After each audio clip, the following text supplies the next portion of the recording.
नमस्ते दोस्तों, आपका स्वागत है आप ही के अपने इस YouTube चैनल में। मैं हूँ आपका दोस्त विनय और आज हम सीखने वाले हैं सॉलिड स्टेट का लेक्चर नंबर 2 में क्रिस्टल स्ट्रक्चर ये कॉन्सेप्ट। पिछले लेक्चर में हमने सॉलिड स्टेट के फर्स्ट कॉन्सेप्ट को पढ़ा था, जिसमें हमने सॉलिड्स क्या होता है, सॉलिड्स के टाइप्स कौन से होते हैं, जिसमें हमने पढ़ा था कि क्रिस्टलाइन सॉलिड्स के 4 टाइप्स होते हैं, mainly ionic solid, molecular solid, covalent solid and metallic solids. उसके अलावा इन सभी चारों टाइप्स के डिस्टिंग्विश हमने देखे थे। आइसोमॉर्फिज्म क्या होता है, पॉलीमॉर्फिज्म क्या होता है, इसके बारे में हमने कुछ जानकारी ली थी। आज हम सेकंड टॉपिक देखते हैं, जिसमें हम क्रिस्टल स्ट्रक्चर के बारे में पढ़ने वाले हैं। सो देखते हैं क्रिस्टल स्ट्रक्चर क्या होता है। दोस्तों, क्रिस्टल स्ट्रक्चर ये एक आसान कॉन्सेप्ट है, आइए समझते हैं।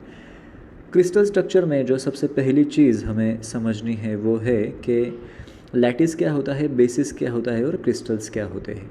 सो लैटिस क्या होता है, इस चीज़ के बारे में हम सबसे पहले समझते हैं। देखिए दोस्तों, अगर हमने जियोमेट्रिकल अरेंजमेंट की, इसका मतलब है कि हमने किसी भी खाली जगह पे कोई भी पॉइंट्स रख दिए। अब हम ये कैसे समझेंगे कि देखिए, अगर हमारे पास कोई एटम है तो एटम के सेंटर में होता है न्यूक्लियस, ये तो हमें पता है। तो हम पूरे एटम पे फोकस ना करते हुए सिर्फ न्यूक्लियस पे फोकस करते हैं, और हमने किसी भी चीज़ के खाली न्यूक्लियस, किसी भी पार्टिकल के खाली न्यूक्लियस ले लिए और उन न्यूक्लियस को अरेंज कर दिया। जैसे यहाँ पे न्यूक्लियस की अरेंजमेंट हमने की है, तो अगर हमने उन न्यूक्लियस को अरेंज कर दिया तो हमारे पास बन जाएगा लैटिस। तो हमारे पास बन जाता है लैटिस। यहाँ पे हमने सब पार्टिकल्स की अरेंजमेंट की है तो हमारे पास बन गया लैटिस। और इस लैटिस की अरेंजमेंट जो है वो बिल्कुल रेगुलर अरेंजमेंट है, जिसमें आपको एक पीरियोडिसिटी दिखाई दे रही है, जिसमें आपको एक स्ट्रक्चर दिखाई दे रहा है, जिसमें आपको एक डिसिप्लिन दिखाई दे रही है। तो इसे कहा जाता है लैटिस। इस पॉइंट को लैटिस पॉइंट कहते हैं। और जब इस लैटिस के इर्द गिर्द हम या लैटिस के ऊपर हम पार्टिकल को अरेंज करते हैं, यानी बेसिस को अरेंज करते हैं, तो लैटिस पॉइंट के ऊपर जब हम बेसिस को यानी क्रिस्टलाइन सॉलिड के पार्टिकल्स को अरेंज करते हैं, तो दोनों के कॉम्बिनेशन से बनने वाली चीज़ को हम बोला जाता है क्रिस्टल या crystal structure. So what is the definition of crystal structure और crystal lattice? The regular arrangement of constituent particle. The regular, देखिए यहाँ पे रैंडमली अरेंजमेंट नहीं है। आपको एक रो दिखेगी, आपको एक हॉरिजेंटल कॉलम, वर्टिकल कॉलम दिखेगा, हॉरिजेंटल रो भी दिखेगी। So the regular arrangement of constituent particle, that is atoms, ions और मॉलिक्यूल्स। अगर एटॉमिक सॉलिड है तो पार्टिकल्स एटम का होगा, अगर आयोनिक सॉलिड है तो आयंस का होगा, मॉलिकुलर सॉलिड है तो मॉलिक्यूल का होगा। So the regular arrangement of the constituent particle, that is atom, ion or molecule of crystalline solid in three-dimensional space is called as a crystal lattice. Regular arrangement of constituent particle, that is the atom, ions or molecule of crystalline solid in three dimensional space. Three dimensional space का मतलब है जो x axis, Y axis और Z axis तीनों axis को intersect करे, उस चीज़ को हम बोलते हैं थ्री डायमेंशनल स्पेस। सो उसे कहा जाता है क्रिस्टल लैटिस। और क्रिस्टल लैटिस की और एक इम्पॉर्टेंट बात यह है दोस्तों कि जो क्रिस्टल लैटिस हमें दिखाई देता है, इस क्रिस्टल लैटिस से ही क्रिस्टल स्ट्रक्चर बनता है। यानी क्रिस्टल लैटिस क्या है? क्रिस्टल लैटिस ये ऐसी चीज़ है जो क्रिस्टल स्ट्रक्चर बनाती है। ओके, सो ये थी हमारी पहली चीज़ जिसमें हमने सीखा कि lattice plus basis is equal to crystal. चलिए देखते हैं आगे की हमारी कॉन्सेप्ट क्या है। What is a unit cell? Unit cell का मतलब क्या होता है, ये कॉन्सेप्ट अब हमें देखनी है। What do you mean by unit cell? तो देखिए दोस्तों, यूनिट सेल हम एक आसान भाषा में समझने की कोशिश करते हैं। या हम कोई बिल्डिंग बना रहे हैं या हमने घर के इर्द गिर्द कोई वॉल कंपाउंड बनाया हुआ है, तो ये वॉल कंपाउंड जो बनता है वो ईंटों से बनता है। तो अगर हमने एक दीवार यहाँ पे ड्रॉ कर ली, तो समझिए ये मेरे पास एक दीवार है और इस दीवार को मैंने ईंटों से बनाया है। तो यहाँ पे ये सब ईंटें आ जाएगी, यहाँ पे सब ईंटों का स्ट्रक्चर बन जाएगा। ओके, सो इन ईंटों के स्ट्रक्चर में से मैंने अगर कोई एक ईंट निकाल ली या कोई एक ब्रिक निकाल ली, तो एक ब्रिक जो मुझे नज़र आएगी वो बिल्कुल ऐसे आएगी। तो यूनिट सेल का मतलब होता है, अगर कोई बड़ा सा क्रिस्टल है, अगर कोई बड़ी सी दीवार है क्रिस्टल की, तो उसमें से हमने, जैसे दीवार से हमने एक ब्रिक निकाल के बाहर रख ली, तो उस ब्रिक को हम कहेंगे यूनिट सेल, यानी वो दीवार बननी है यूनिट सेल से। So unit cell is a basic building block of those large crystal structure or crystal lattice. So what do you mean by unit cell? Unit cell is a simple smallest repeating structure. एक simple smallest repeating structure है, smallest repeating structure of unit of crystalline solid is called as unit cell. अगर हमारे पास ये दीवार है crystal की और इस दीवार में से हमने एक छोटी सी ईंट यहाँ से निकाल के बाजू में रख दी तो इस ईंट को हम बोलेंगे यूनिट सेल. सो ये हमारा यूनिट सेल हो गया. यूनिट सेल की खासियत क्या होती है दोस्तों? अगर हम एक ईंट के ऊपर दूसरी ईंट रखते जाते हैं वैसे हमारी दीवार बड़ी बड़ी होती जाती है. वैसे ही यूनिट सेल के इर्द गिर्द बहुत सारे यूनिट सेल होते हैं और उन यूनिट सेल की मदद से हम क्रिस्टलाइन लैटिस या क्रिस्टल स्ट्रक्चर फॉर्म कर पाते हैं. Okay, so the unit cell is a crystal lattice possesses all the properties of given crystalline solid. इसका मतलब ये है कि यूनिट सेल वो सभी प्रॉपर्टीज़ बताएगा जो क्रिस्टल लैटिस प्रॉपर्टी बताएगी. जैसे कि अगर हमने एक शुगर का छोटा सा पार्टिकल ले लिया तो वो भी टेस्ट में स्वीट होगा, जैसे कि शुगर का बड़ा पार्टिकल या बहुत सारा शुगर का बहुत बड़ा क्रिस्टल टेस्ट में स्वीट होता है. अगर हमने इस शुगर को पानी में डिज़ोल्व कर दिया तो वो पानी में सोल्यूबल हो जाएगा, जैसे बहुत बड़ी क्वांटिटी की शुगर भी पानी में डिज़ोल्व होती है. सो बस इसी मायने में यूनिट सेल जो है वो क्रिस्टल स्ट्रक्चर की सारी प्रॉपर्टीज़ हमें बताता है. ये हमारा सेकेंड पॉइंट हो गया. थर्ड पॉइंट है the dimension of unit cell along the 3 axis are denoted by the symbols A, B and C. आप यहाँ पे देख पा रहे हैं शायद कि ये जो डायमेंशन हमें दिखाई दे रही है यूनिट सेल की, सो ये हो गया A साइड, ये हो गई B साइड, ये हो गई C साइड. जो X एक्सिस को इंटरसेक्ट कर रही है वो हो गई हमारी A साइड. जो Y एक्सिस जिस बाजू से जा रहा है वो हो गया हमारा B साइड और Z एक्सिस वाला हो गया हमारा C साइड. और इसके बीच में X और Y के बीच में जो एंगल है या A और X और Z के बीच में जो एंगल है या फिर Y और Z के बीच में जो एंगल है उस एंगल को हम अल्फ़ा, बीटा और गैमा कह के पुकारते हैं. ओके, सो ये चीज़ हो गई हमारी. The dimension of unit along the 3 axis are denoted by the symbol A, B, C and the angle between this axis is represented by the symbol alpha, beta and gamma. ये दोनों चीज़ें हमने यहाँ पे देखी, अल्फ़ा, बीटा और gamma. ये हो गया हमारा अल्फ़ा, ये यहाँ पे हमारा बीटा और ये है हमारा गैमा. ये हो गया A, ये हो गया B और ये हो गया C. सो यूनिट सेल क्या है आपको पता चल गया. Unit cell is a simple building block और unit cell is a simple repeating unit which is responsible for the formation of crystal lattice. Okay, बहुत ही आसान एग्जाम में पूछा जाने वाला क्वेश्चन, बहुत ही सिंपल क्वेश्चन. ओके, आगे चलते हैं. इसके बाद हमारा नेक्स्ट क्वेश्चन है what are the types of unit cell. तो ये जो यूनिट सेल हमने अभी देखा इसके कौन से टाइप्स होते हैं, इस यूनिट सेल के कौन से टाइप्स होते हैं, उस चीज़ पे अभी हमें फोकस करना है. सो देखते हैं यूनिट सेल के टाइप्स. दोस्तों यूनिट सेल के बेसिकली 4 मेन टाइप्स होते हैं. यहाँ पे हम इसे ऊपरी तौर पे सीखेंगे, जो डायग्रामेटिकली मैं आपको आगे के क्वेश्चन में बताऊंगा. सो यूनिट सेल, इसके ऊपर क्वेश्चन पूछा जा सकता है एग्जाम में या फिर MCQ इसके ऊपर कई बार पूछा गया है. What are the types of unit cell देखते हैं. सो एक सबसे पहला यूनिट सेल होता है उसे कहते हैं प्रिमिटिव और simple unit cell. What is the first type of unit cell? It is a primitive यानी बेसिक, फर्स्ट, प्राइमरी, प्रिमिटिव और सिंपल यूनिट सेल.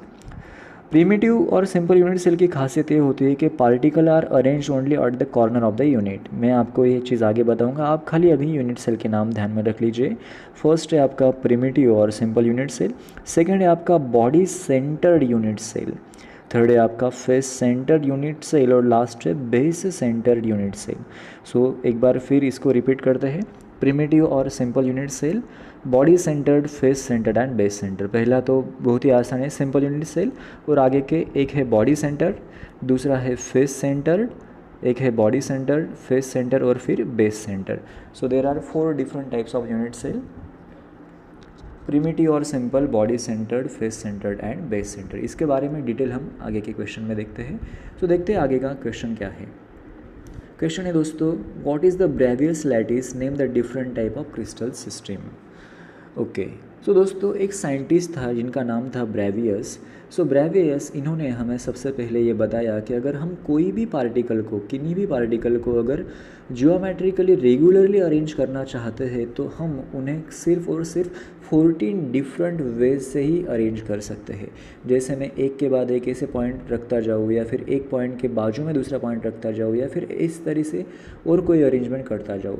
सो अगर मैंने ऐसी अरेंजमेंट करने की कोशिश की तो सिर्फ ऐसे 14 तरीके हैं या सिर्फ ऐसे 14 वेज है जिन 14 वेज के सहारे या 14 तरीके से 14 वेज से हम डिफरेंट पॉइंट्स को एक दूसरे के इर्द गिर्द अरेंज कर सकते हैं। सो हमारा फर्स्ट पॉइंट क्या था?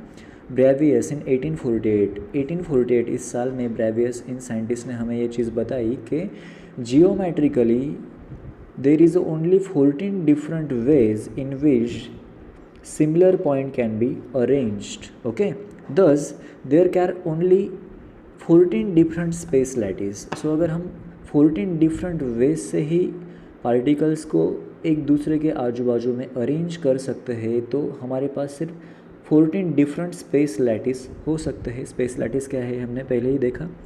This 14 types of space lattice are known as Bravais lattice. Okay, so इन साइंटिस्ट का नाम ही इस स्पेस लैटिस को दिया गया है ब्रेवियस लैटिस, और कुछ नहीं है, ये है 14 different ways of arrangement of points.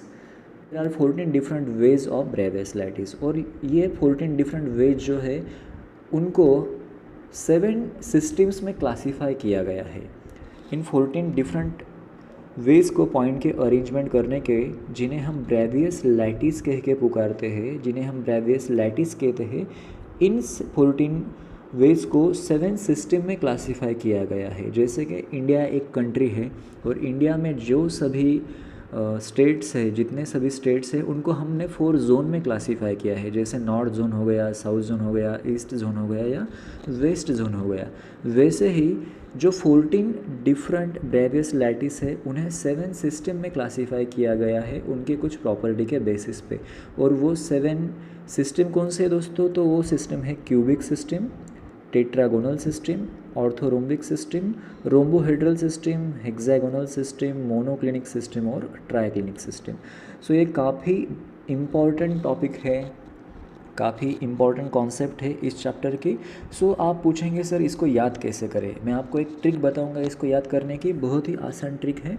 एक स्टोरी के ज़रिए इस ट्रिक को समझते हैं। देखिए, जैसे आप अभी 12th में हो और अगर आपने 12th में आपके पापा से कहा कि अगर मुझे 12th के एग्ज़ाम में अगर अच्छे परसेंटेज मिले, अगर बहुत ही अच्छे परसेंटेज मिले, या मैंने अच्छा स्कोर किया जेई में या सीईटी में, तो आप मुझे 2 चीज़ों में से एक चीज़ दीजिए। एक तो मुझे चाहिए CT 100 ये कार, CT 100 कार, या फिर मुझे चाहिए HMT की वॉच, HMT की वॉच। सो आइदर मुझे चाहिए CT 100 ये गाड़ी, या फिर मुझे चाहिए HMT इस कंपनी की वॉच। सो CT और HMT, this is your ultimate target for the class 12th। So your ultimate target for a class 12th is either get CT or HMT. So CT means CT 100 bike or HMT means HMT watch. So when we elaborate those words, we take those words as an initial of those 7 system, then we may say that C stands for cubic. So देखिए दोस्तों, C का full form अगर हम देखेंगे तो इसका full form होता है क्यूबिक, T का फुल फॉर्म होता है टेट्रागोनल, O का फुल फॉर्म होता है ऑर्थोरोम्बिक, R का फुल फॉर्म रोम्बोहेड्रल, H का फुल फॉर्म हेक्सागोनल, M का फुल फॉर्म मोनोक्लिनिक और T का full form triclinic. So exam में अगर आपसे पूछा गया कि व्हाट आर ब्रेवियस लैटिस और name the 7 different system, so आपको सिर्फ एक ही चीज़ ध्यान में रखनी है और वो एक चीज़ है CT, वो एक चीज़ है CTOR, दैट इज़ और HMT, CT और HMT। और इसका फुल फॉर्म क्या है? Cubic, tetragonal, orthorhombic, rhombohedral, hexagonal, monoclinic और ट्राइक्लिनिक। ओके, सो बहुत ही आसान और मज़ेदार ये टॉपिक था। शायद आपको पसंद आया होगा। मुझे डेफिनेटली आप कमेंट करके बताइए कि आपको ये टॉपिक और ये पढ़ना कैसा लग रहा है। इसके नीचे का हम क्वेश्चन देखते हैं, right a note on cubic system. देखिए, मैंने आपसे पहले ही कहा था कि हमें जो सिस्टम होती है या जो हमें टाइप्स ऑफ यूनिट सेल होते हैं वो पढ़ने हैं, तो टाइप्स ऑफ यूनिट सेल हमें वापस यहाँ पे एक बार पढ़ने हैं, इसलिए मैंने वहाँ पे आपको बहुत ज़्यादा इलाबरेट नहीं किया। इन सभी 7 सिस्टम का जो हमने अभी नाम लिया, सो 7 सिस्टम में से फर्स्ट सिस्टम थी CT और HMT। C means cubic. So cubic system हमें बहुत ज़्यादा डिटेल में पढ़नी है दोस्तों इस चैप्टर में। सो क्वेश्चन आता है, right a note on cubic system. Cubic system के ऊपर हमें एक छोटी सी नोट लिखनी है। हालांकि अभी तो ऐसे क्वेश्चन आते नहीं एग्ज़ाम में, लेकिन इस सभी टॉपिक को कवर करने के लिए मैंने ऐसा क्वेश्चन बनाया है, right a note on cubic system. So cubic system के ऊपर हमें नोट लिखनी है। सो देखिए दोस्तों, क्यूब आप सभी को पता होगा क्यूब क्या होता है, आपने लूडो खेला होगा। सो क्यूब क्या होता है, क्यूब को होते हैं 8 एजेस। क्यूब को होते हैं 8 एजेस।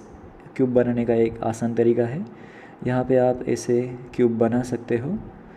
सो इस क्यूब में आपको दिखाई देंगे कि ये 1 2 3 4 5 6 7 और 8, ऐसे 8 एजेस क्यूब को होते हैं। और क्यूब को होते हैं 6 फेसेस। ये 1 2 बैक वाला 3, नीचे वाला 4, साइड वाला 5 और इस साइड वाला 6। सो क्यूब हैव 8 कॉर्नर्स और 8 corners and 6 faces. So cube को 8 कॉर्नर होते हैं और 6 फेसेस होते हैं। यहाँ पे आप डायग्राम में भी देख सकते हैं, ये जो क्यूब है इसमें 8 कॉर्नर है, 1 2 3 4 5 6 7 8 और 6 फेसेस है। तो दोस्तों इसको 3 सिस्टम में क्लासीफाई किया गया है क्यूबिक सिस्टम को। सो सबसे पहली सिस्टम है सिंपल क्यूबिक और प्रिमिटिव क्यूबिक सिस्टम, जिसको हम SC के नाम से जानते हैं। So what do you mean by SC? SC as a simple cubic और प्रिमिटिव क्यूबिक सिस्टम। सो आपको समझने के लिए यहाँ पे 3 डायग्राम्स आपके बुक में दी गई थी, वही से मैंने ये डायग्राम ली है। सिंपल क्यूबिक की 3 डायग्राम हमें देखनी है। सो what is a simple cubic system? देखते हैं। Simple cubic system has a particle at each of the 8 corner of the cube. तो देखिए दोस्तों, इसे हमें ठीक से समझना होगा। सो ये क्यूबिक सिस्टम है। इस क्यूबिक सिस्टम में एटम्स की अरेंजमेंट है, यानी कोई भी एक सॉलिड है जिस सॉलिड में एटम्स की अरेंजमेंट की गई है। सो एटम्स की अरेंजमेंट आप यहाँ पे देख सकते हैं, इस तरह से की गई है। सो यहाँ पे एक एटम है, उसके ठीक नीचे दूसरा एटम है, फिर उसके बाजू में तीसरा, उसके बाजू में चौथा, उसके पीछे 5वां 6वां 7वां और 8वां, ऐसे एटम्स की अरेंजमेंट है। अगर इसकी अरेंजमेंट हमें ठीक से समझने हैं तो हमने क्या किया, इन सभी एटम्स को बहुत छोटा कर दिया, एटम्स को श्रिंक कर दिया और एटम्स के बाहर के लेयर निकाल दिए और खाली न्यूक्लियस बचने दिए। सो ये एटम्स के खाली न्यूक्लियस है, एटम का आउटर लेयर हमने निकाल दिया, ऐसा समझिए। तो फिर अगर हमने इस न्यूक्लियस को इस न्यूक्लियस से कनेक्ट किया तो हमारे पास ऐसा स्ट्रक्चर आ जाएगा। ये हमें क्लियर ऐसा दिख रहा है, ये क्या है? सो हमने ये ही स्ट्रक्चर के सभी एटम्स निकाल दिए और खाली उसका न्यूक्लियस बचने दिया। सो ये समझने के लिए हमें आसान हो जाएगा। तो इसके बेसिस पे हम ये देखते हैं कि ये जो है यहाँ पे हमें पता चलता है कि ये यहाँ से यहाँ तक, यहाँ से यहाँ तक ऐसे एटम्स के स्ट्रक्चर बन गए हैं। अभी इसमें अगर हम हर एक कॉर्नर के ऊपर एक एटम कंसिडर करें, 1 2, तो हमारे पास 1 2 3 4 5 6 7 8, यानी 8 कॉर्नर के ऊपर 8 एटम्स आ जाते हैं। सो सिंपल क्यूबिक सिस्टम में होती ये है कि हर कॉर्नर के ऊपर खाली एक एटम होता है और इस तरह से 8 एटम सिंपल क्यूबिक सिस्टम में होते हैं, या 8 पार्टिकल्स 8 कॉर्नर पे अरेंज होते हैं। तो इसको अगर हमने कट कर दिया है या इसको हमने 3 डायमेंशनली देखा तो हमें दिखेगा हर कोई एटम इसमें पूरी तरीके से नहीं समाता। एटम का खाली 12.5% पार्ट ही इसमें आता है। सो ये 12.5%, 12.5, 12.5, 12.5, यानी 4 × 12.5 यानी 50 हो गया, और पीछे के 4 × 12.5 यानी पीछे का 50 हो गया। यानी एक पूरे क्यूबिक सिस्टम में खाली एक पार्टिकल समाता है। ओके, सो ये हो गया आपका सिंपल क्यूबिक सिस्टम। इसके बाद जो हमारा नेक्स्ट है वो है body centre cubic system. So what is the understanding concept in body centre cubic system? In body centre cubic system the particle at its 8 corner and additional the centre of the cube. So इसमें हमें देखने को मिल रहा है दोस्तों, जैसे कि हर एक कॉर्नर के ऊपर हमें एक पार्टिकल दिख रहा है और ऐसे 8 कॉर्नर पे 8 पार्टिकल हो रहे हैं। इसके अलावा सेंटर में एक पार्टिकल है। तो देखो, इसको हमने अगर इस स्ट्रक्चर में देखा सो एससी में और बीसीसी में एक सिंपल फ़र्क आपको दिखाई देगा। एससी के सेंटर में कोई पार्टिकल नहीं है, लेकिन बीसीसी के सेंटर में आपको यहाँ पे एक पार्टिकल दिखाई देगा।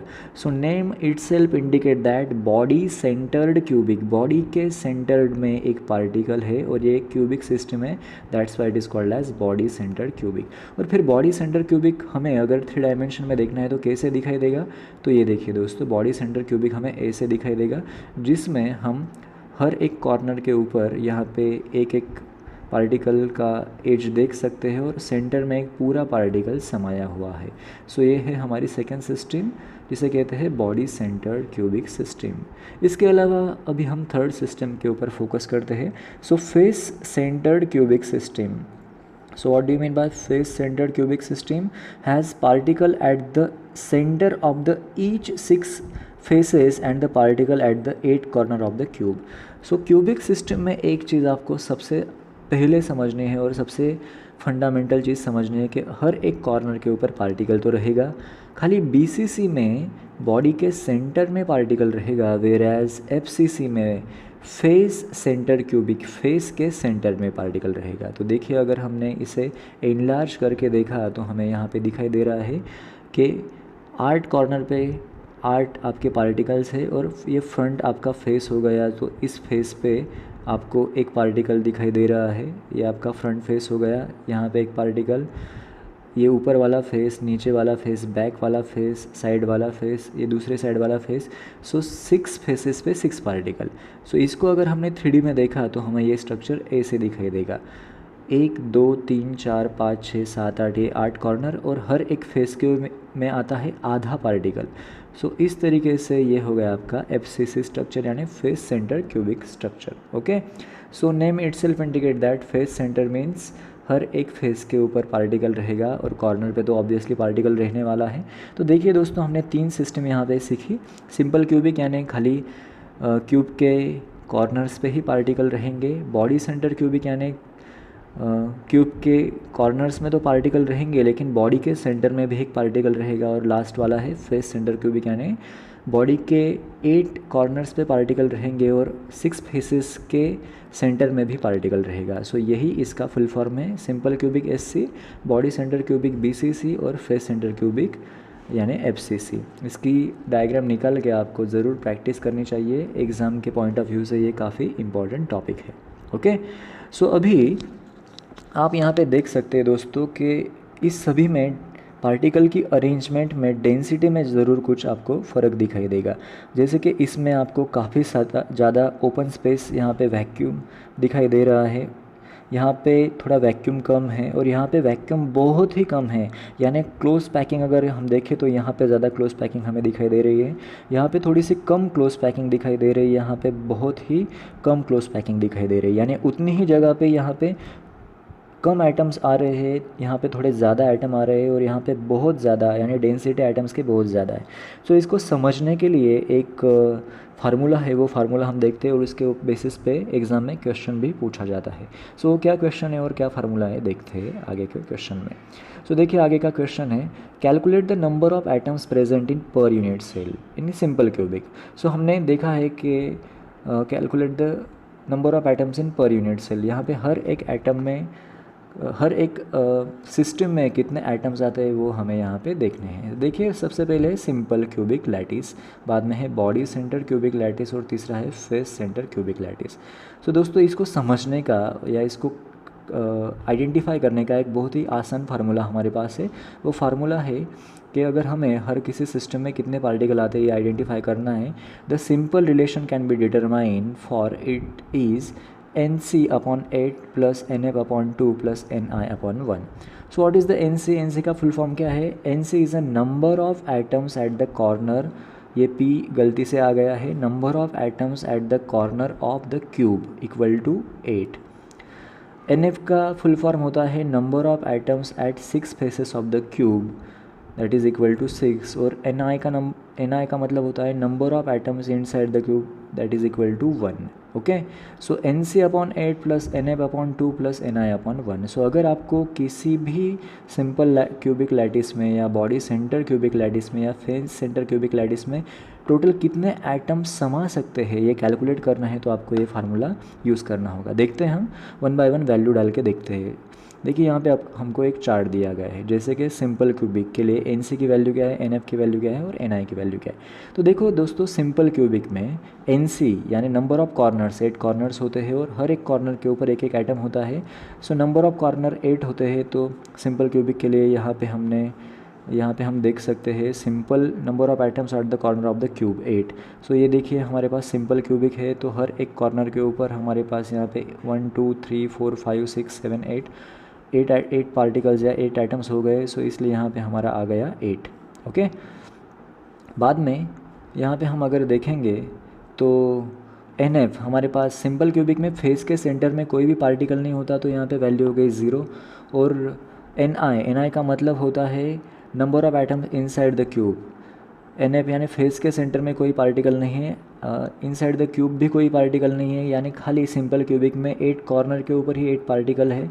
और हमारा फार्मूला है N C upon 8 plus N F upon 2 plus N I upon 0। So हमारे लिए यहाँ पे एन सी की वैल्यू है 8, यहाँ पे एन सी की वैल्यू है 8 अपॉन 8 प्लस एन एफ की वैल्यू है 0। So 0 upon 2 0 plus N I की वैल्यू है 0। So 8 upon 8 equal to value 1। So हमारे पास यहाँ पे आंसर आ गया total items per unit cell 1। So simple cubic unit cell में एक ही आइटम समाता है। सो अगर हमने यहाँ पे देखा स्ट्रक्चर, तो यहाँ पे ये टोटली फर्स्ट स्ट्रक्चर में यहाँ पे खाली एक ही आइटम आएगा या एक ही आइटम सिंपल क्यूबिक में समाएगा। अब देखते हैं बीसीसी का स्ट्रक्चर कैसे होता है। सो बीसीसी में बॉडी सेंटर क्यूबिक में 8 कॉर्नर्स पे 8 पार्टिकल होते हैं। So N C is equal to 8। Number of face पे कोई पार्टिकल नहीं होता है, इसलिए यहाँ पे 0। और इनसाइड द क्यूब एक पार्टिकल होता है, इसलिए यहाँ पे वैल्यू 1। सो अगर हम ये वैल्यू पुट करें फार्मूला में, तो हमें यहाँ पे इक्वेशन मिलेगा N C upon 8, that is हमारा इक्वेशन मिल जाएगा 8 अपॉन 8 प्लस फेस के सेंटर में कोई ही नहीं है 0 upon 2 equal to 0 plus N I. So 1 upon 1। So 1 upon 1 ये आपका हो गया 1, 8 अपॉन 8 ये आपका हो गया 1, 1 प्लस 1 हो गया 2। सो हमारा यहाँ पे आंसर आ गया टोटल 2। सो यहाँ पे अगर हम देखेंगे तो बॉडी सेंटर क्यूबिक में हमें 2 पार्टिकल समाये हुए मिलेंगे, यानी उतनी ही जगह में यहाँ पे 2 पार्टिकल आ जाते हैं जितनी जगह में सिंपल क्यूबिक में खाली एक ही पार्टिकल आता है। ओके। और लास्ट वाला क्वेश्चन है, या लास्ट वाला हमारा जो सिस्टम है वो है number of items inside the face centre cubic, that is FCC।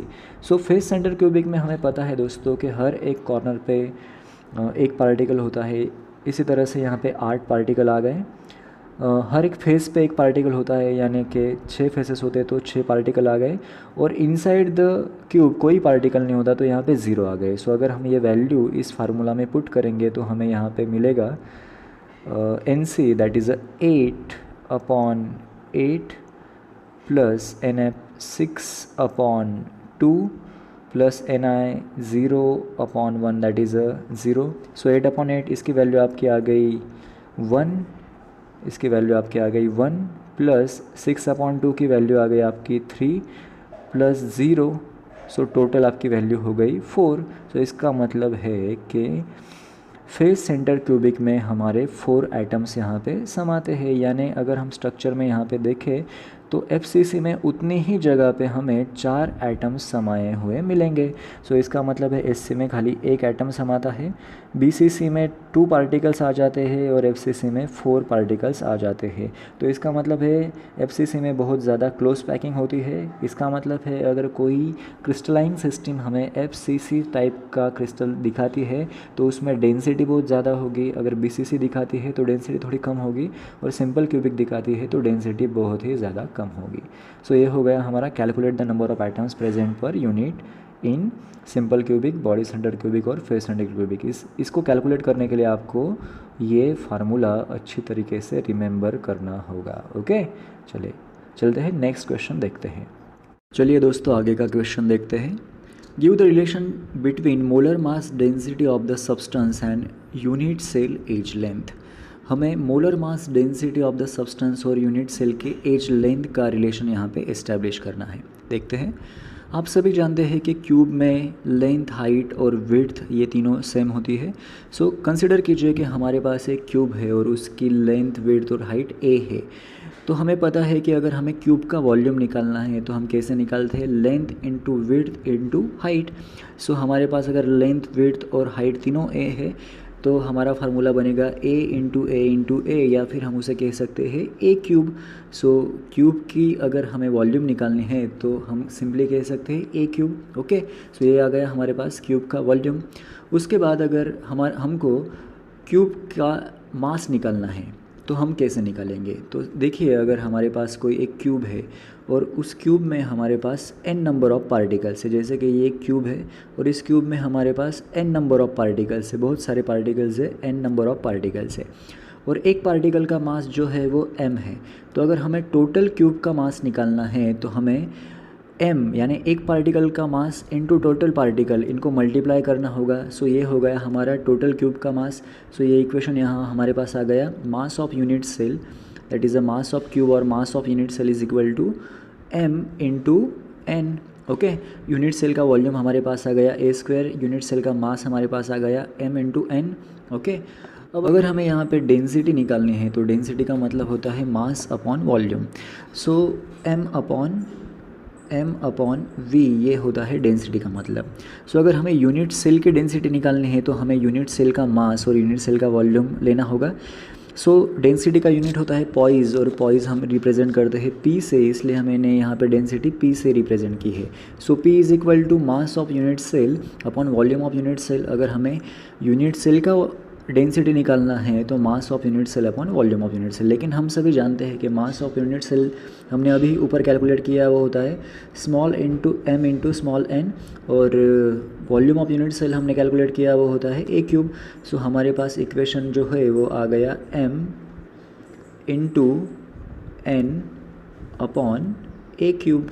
Okay, so ये इक्वेशन हो गया हमारा इक्वेशन नंबर 1.2। ओके, अब इसके बाद हम देखते हैं मोलर मास क्या होता है। सो मोलर मास का मतलब होता है दोस्तों कि मास of 1 mole of particle, mass of 1 mole of particle इसको बोलते हैं molar mass. Mass of 1 particle हमें लेना होगा और उसको नंबर ऑफ़ पार्टिकल, एक मोल में जितने पार्टिकल आते हैं उनसे मल्टीप्लाई करना होगा। आप सभी जानते हैं एवोगैड्रोस नंबर को ही 1 मोल कहा जाता है, और एवोगैड्रोस नंबर क्या होता है 6.022 इंटू 10⁻23। सो अगर मुझे मोलर मास निकालना है, मोलर मास यहाँ पे इंडिकेट किया जाता है कैपिटल M से। ओके, मास इंडिकेट किया जाता है स्मॉल m से, मोलर मास इंडिकेट किया जाता है कैपिटल M से। So molar mass equal to mass of 1 particle into number of particle in 1 mole.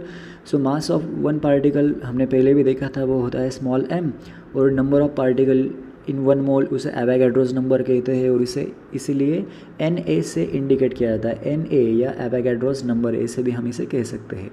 सो अगर मुझे कैपिटल M निकालना है, so capital M is equal to small m into Na, और अगर मैं इस इक्वेशन को रीअरेंज कर दूँ तो मुझे क्या मिलेगा, small m is equal to capital M upon Na।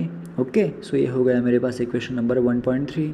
सो अगर इक्वेशन नंबर 1.1 है molar mass of unit cell is small m into n, equation number 1.2 है m into n upon a cube, और इक्वेशन नंबर 1.3 है small m is equal to capital M upon Na।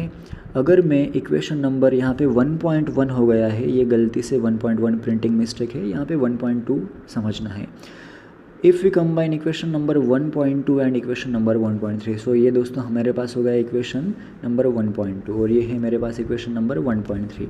अगर मैं इन दोनों को combine कर लूँ तो मुझे क्या मिलेगा, मुझे मिलेगा P is equal to M into N upon A cube. Okay, और यहाँ पे है कैपिटल M, स्मॉल m की वैल्यू है capital M upon Na। So मैंने ये स्मॉल m बाजू में रख दिया, n upon A cube. So ये आ गया मेरा n अपॉन A क्यूब, और स्मॉल m की वैल्यू है capital M upon Na। So मैंने यहाँ पे पुट कर दिया कैपिटल M अपॉन Na।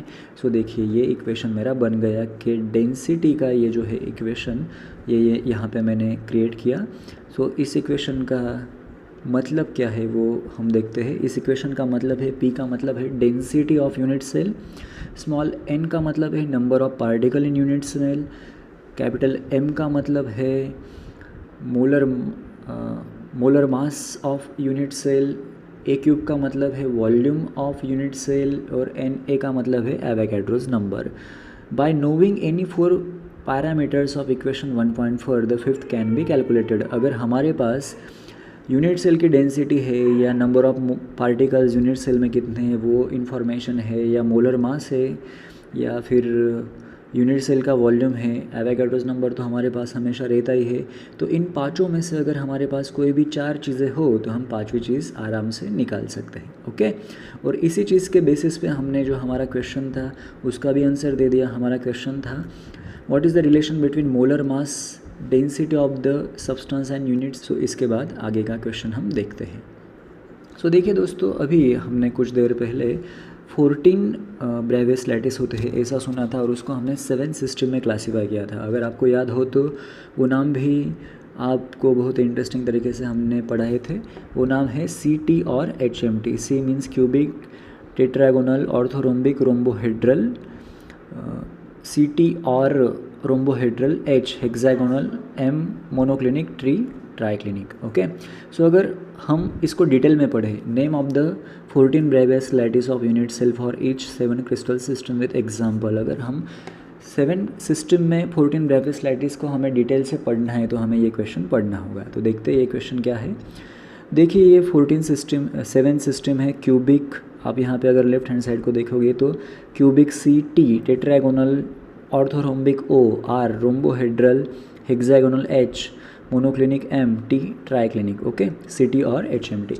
सो क्यूबिक सिस्टम में दोस्तों स्पेस लैटिस कितने आते हैं? क्यूबिक सिस्टम में 3 स्पेस लैटिस आते हैं जो हमने ऑलरेडी पढ़े थे। ये है सिंपल, ये है बॉडी सेंटर, ये है फेस सेंटर। ये तीनों चीज़ें हमने ऑलरेडी पढ़ ली है। सो क्यूबिक सिस्टम की खासियत क्या होती है? इसमें एज जो होते हैं या जो A होता है equal to A side equal to B side equal to C side, और alpha is equal to beta is equal to gamma. So bond angle भी 90 डिग्री होता है और एज लेंथ भी सेम होती है क्यूब के जैसे बिल्कुल। ओके, ये 3 सिस्टम हमने पढ़ लिए। सिंपल क्यूबिक के एग्जांपल कौन से हैं दोस्तों? तो इसके एग्जांपल या क्यूबिक सिस्टम के एग्जांपल कौन से हैं? PB यानी लीड हो गया, HG हो गया, AG, AU, CU, ZNS, diamond, KCl and so on. ये सभी एग्जांपल है सिंपल क्यूबिक सिस्टम के। इसके बाद आता है TCT, टेट्रागोनल। टेट्रागोनल का मतलब होता है टेट्रा पैक, आपने पढ़ा होगा। तो टेट्रागोनल, तो टेट्रा का मतलब क्या होता है आपको पता है? 4। ओके, सो टेट्रागोनल की खासियत क्या होती है दोस्तों? इसमें A is equal to B but B is not equal to C।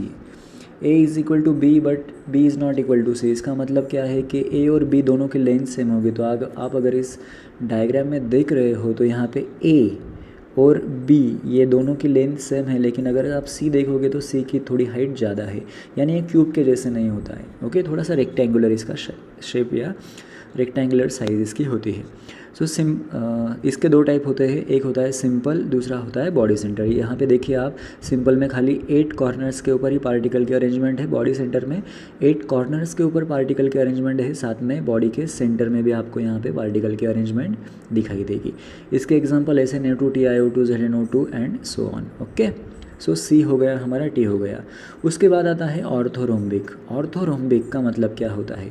A is not equal to B is not equal to C। सो आप अगर यहाँ पे डायग्राम में देखोगे तो यहाँ पे आपको दिखाई देगा कि ये जो A है ये थोड़ा लंबा है, ये जो B है ये थोड़ा छोटा है, और ये जो C है ये A और B से अलग है। So A is not equal to B is not equal to C, इसका ये मतलब होता है। और इसके अलावा यहाँ पे एंगल अगर आप देखोगे, अल्फ़ा, बीटा और गैमा तीनों 90 डिग्री है। So alpha is equal to beta is equal to gamma, तीनों 90 डिग्री है।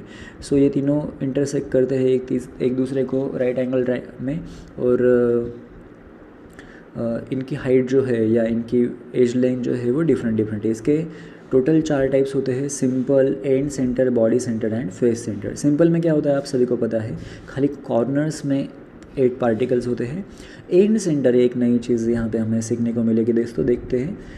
एंड सेंटर का मतलब होता है कि 8 एजेस में 8 पार्टिकल हो गए। उसके अलावा एंड के सेंटर में, एंड का मतलब है ये टॉप का एंड है, और ये हो गया बॉटम का एंड। सो एंड के सेंटर में एक टॉप एंड हो गया, एक हो गया बॉटम एंड।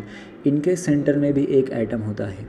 इसके अलावा बॉडी सेंटर आपको पता है 8 कॉर्नर्स में एक, और बॉडी के सेंटर में एक, और फेस सेंटर 8 कॉर्नर्स में एक एक, और हर एक फेस के सेंटर में एक एक। ओके, सो CTO, ओ हो गया आर, और आर का मतलब होता है रोम्बोहेड्रल। रोम्बोहेड्रल को ट्राइगोनल सिस्टम भी कहा जाता है। ट्राइगोनल सिस्टम में A = B = C, यानी ABC तीनों एक जैसे होते हैं, लेंथ सभी की सेम होती है। Alpha = beta = gamma but not = 90, यानी अल्फ़ा, बीटा और गैमा कोई भी एंगल 90 डिग्री नहीं होता। ये तीनों एंगल 90 डिग्री से अलग होते हैं, इसलिए इसको आप थोड़ा सा इंक्लाइन देखेंगे। अगर 90 डिग्री होता तो ये हमें स्ट्रेट दिखता है, ये लेस दैन 90 है, इसलिए हमें ये थोड़ा सा इंक्लाइन दिख रहा है। इसकी खाली एक ही सिस्टम होती है जिसे हम सिंपल कहते हैं। उसके बाद आ जाता है दोस्तों हेक्सागोनल सिस्टम। हेक्सागोनल आप सभी को पता है, हेक्सागोन जिसमें आ जाए उसको हेक्सागोनल सिस्टम बोलते हैं। हेक्सागोनल की खासियत है A = B ≠ C, alpha = beta = 90, gamma = 120। So alpha और बीटा 90 है, गैमा इसका जो है वो 120 है। Okay, alpha beta 90, gamma is 120। इसके दो टाइप्स होते हैं, सिंपल और इसका एक ही टाइप होता है, simple. Point at the 12 corner of the unit cell outline by thick lines, और point at the 12 corners of the hexagon prism and at the centre of the 2 hexagonal faces. तो देखिए यहाँ पे अरेंजमेंट पार्टिकल्स की थोड़ी सी अलग है, बाकी कोई इसमें फ़र्क नहीं है। आप खाली इस पे भी फोकस करेंगे, सिंपल पे भी फोकस करेंगे तो कोई प्रॉब्लम नहीं है। ओके, इसके अलावा नेक्स्ट आता है CT और H।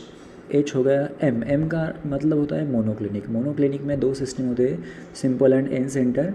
A = B = C, alpha = gamma = 90 but beta = 90। So ये दो सिस्टम हो गए जिसमें सिंपल और एंड सेंटर हमें दिखाई दे रहे हैं, CT और HM। और लास्ट वाला है हमारा ट्राइक्लिनिक सिस्टम। ट्राइक्लिनिक में A = B = C, alpha = beta = gamma = 90। So बिल्कुल ही क्यूबिक से उल्टा या क्यूबिक के एग्जैक्ट अपोजिट जो सिस्टम होती है उसे ट्राइक्लिनिक बोलते हैं। क्यूबिक में A = B = C होता है, ट्राइक्लिनिक में A = B = C, और क्यूबिक में A = B = alpha = beta = gamma = 90, और इसमें alpha = beta = gamma = 90। So anti cubic system भी आप इसे बोल सकते हैं, इसको बोलते हैं ट्राइक्लिनिक। ओके, एक ही टाइप है सिंपल क्यूबिक। सो दोस्तों आज के लेक्चर में हमने ये सभी टॉपिक कवर किए। इसके बाद कल के लेक्चर में या आगे के लेक्चर में हम packing of particle in crystal lattice से टॉपिक पढ़ेंगे। तो आज हमने जो कुछ पढ़ा उसके ऊपर असाइनमेंट मैं जल्दी ही आपको दे दूंगा, वो असाइनमेंट कंप्लीट कीजिए। आपको ये वीडियो कैसा लगा ये मुझे बताइए। आपकी कुछ क्यूरी हो तो डेफिनेटली नीचे कमेंट बॉक्स में कमेंट कीजिएगा। Thank you very much.